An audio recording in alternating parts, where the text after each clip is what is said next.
What's up, guys? Joe here. Welcome back to DMOA Outdoors. Today, we're doing a little bass fishing. Let's go.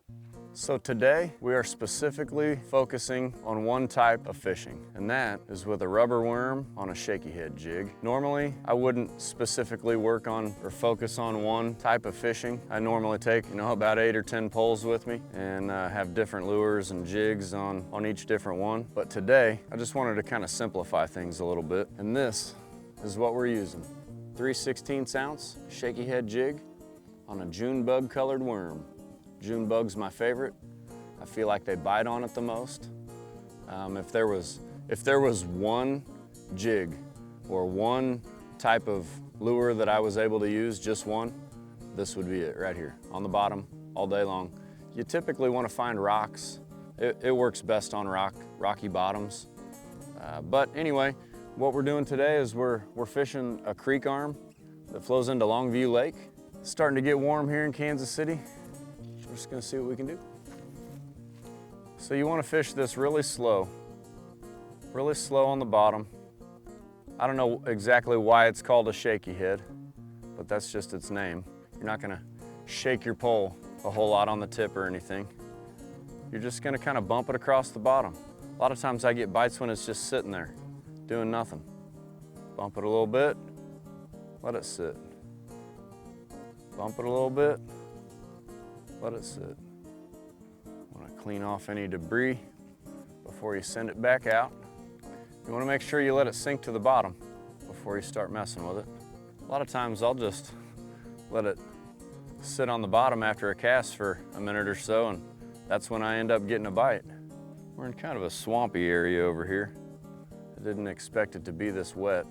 Typically what I would do is I would have about 2 or 3 different fast-moving baits when I'm first getting out on the water. I'll take my fastest moving baits so that I can find the fish. And then once I know I'm getting bites, I just kind of hone it in from there. Are they biting on a spinner bait? Are they biting off of the bottom? What exactly are they biting on? Is it rubber worm? And then once you find what they're biting on, then you hone it in even one more scale from there. And that would be color spectrum.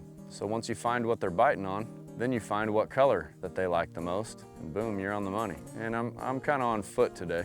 Not kind of, I'm on foot today, so I'm not real mobile, so I'm kind of stuck with the spot that I chose, which I don't particularly like that unless I know that the area is really good for fishing. I've never been to this spot. We're just testing it out today.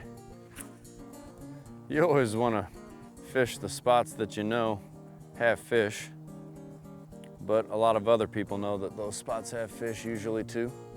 And occasionally you got to get out, find a new spot. And that's what we're doing today. I usually fish with a loose speed stick of some kind, bait caster. For this specific setup, I use 15-pound fluorocarbon on a 3/16 ounce shaky head with a 6.5-inch rubber worm. Shaky head worm. June bug is my standard color. Use watermelon red though, and green pumpkin. Those work well too. All kinds of different colors out there. Many other colors than what I just listed.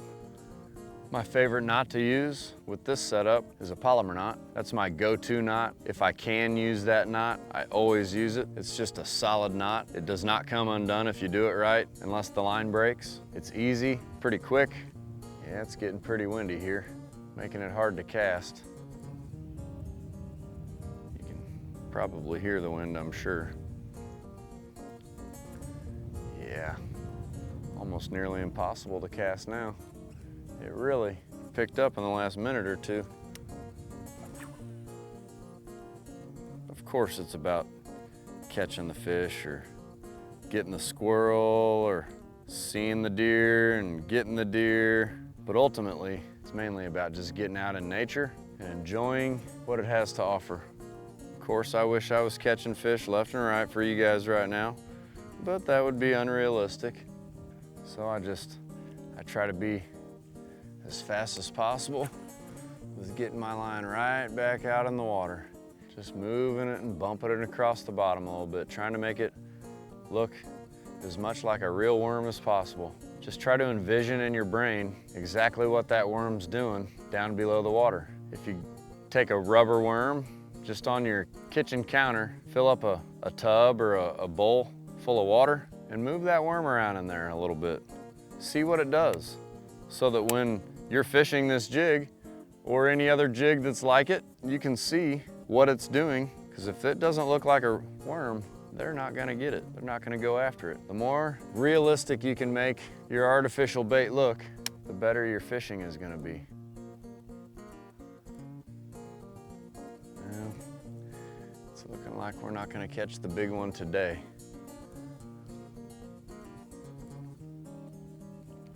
Well, the fish weren't biting today, and so we're gonna show you how to tie on what we use today, a shaky head jig with a rubber worm on a palomar knot. We're using 15-pound fluorocarbon with a 3/16 ounce shaky head jig. Fluorocarbon, 3/16 ounce shaky head jig, June bug colored worm. All right, so first thing, you're gonna run your line through the top of the jig head, okay? You don't wanna go the other way because it's gonna pull your jig a way that you don't want it to through the water. So you're gonna run it through one way,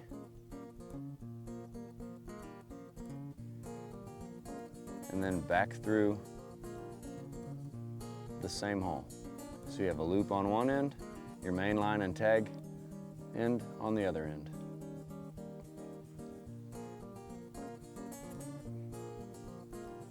You're just gonna tie a knot like you do with your shoe.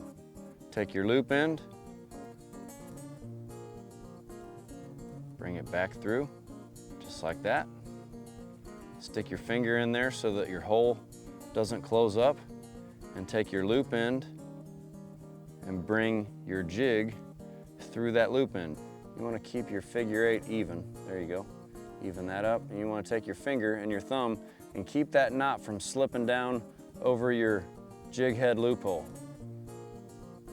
And you just pull it tight. Pull them like that. Pull them in all directions. Give a little tug right there. And you've got your leftover end that you're gonna clip off. We have our jig head mounted. Now, it's time to take your worm and put it on your jig. So you're gonna take the head of your worm and see this little coil right here. You're gonna insert the coil right into the tip of the head there. You're gonna spin it around on the coil until the head reaches the top of the jig, like so. You want the hook to go through the worm and then almost be not visible, but just barely be poking through the other side. So you're gonna take your worm, you're gonna measure with your fingers down to the end of your hook. You're gonna lift up the worm, insert the hook in the underneath side of the worm, and stretch it down over. And you want it to where it's not poking through. And if you run your finger across it like that, real hard or real fast, it doesn't snag you. That makes it weedless. But if something pushes down just a little bit, you can just barely feel the hook coming through the worm there. But if you run your finger over it like that, lightly, mimicking rubbing across the bottom, it's not gonna hook or snag on anything. All right, so there it is. 3/16 ounce shaky head on a June bug colored worm on 15-pound fluorocarbon. Well guys, we were unsuccessful fishing today, but we did learn how to tie a palomar knot and fish a shaky head jig. Thanks for tuning in to DMOA Outdoors. Until next time, remember to like and subscribe from the woods to the wall.